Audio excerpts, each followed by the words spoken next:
Misli iz Biblije.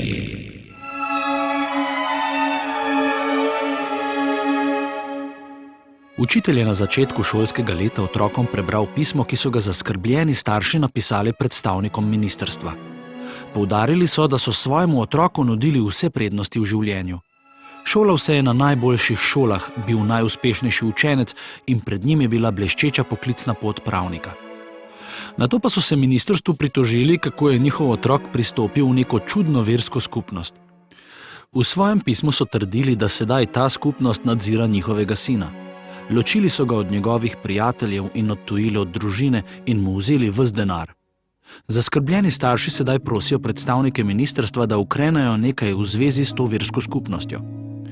Učitelj je učence vprašal, o kateri verski skupnosti mislijo, da so pisali starši.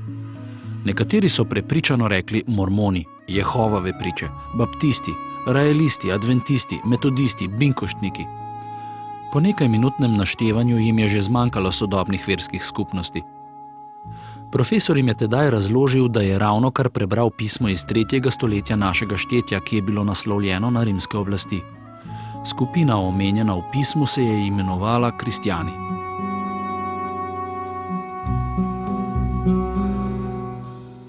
Kakšno duhovno stanje bi starši iz 3. stoletja našli danes?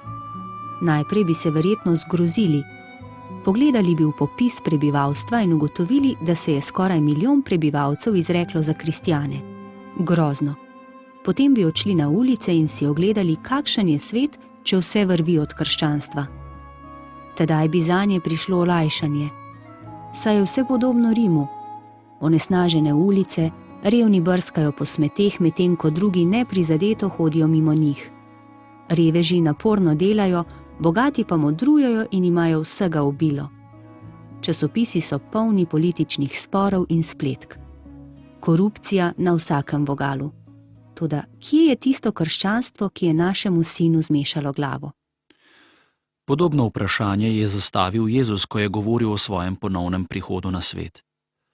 Toda, kadar pride sin človekov, ali najde to vero na zemlji? Kakšno vero je pričakoval Jezus? Takšno, ki izvršuje dela ljubezni. Kristjan ljubi vse ljudi, tudi sovražnike. Ne ločuje se od prijateljev in družine. Vidi potrebo po pomoči drugim. Starše je skrbel denar, ki so ga kristjani odvzeli sinu. V Svetem pismu o apostolskih časih piše takole: Vsi pa, ki so bili sprejeli vero, so bili skupaj in so vse imeli skupno. Množica teh pa, ki so sprejeli vero, je bila enega srca in enega duha. Tudi nihče ni govoril, da je kaj njegovega od tega, kar je imel, temveč vse jim je bilo skupno.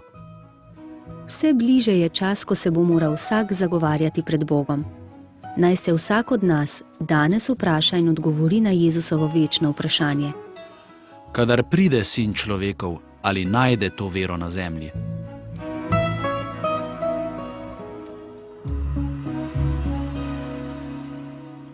Misli iz Biblije. Oddajo smo pripravili Željko Bošnjak, Alenka Plevnik, Mitja Krže in Tom Mlinar. Nasvidenje.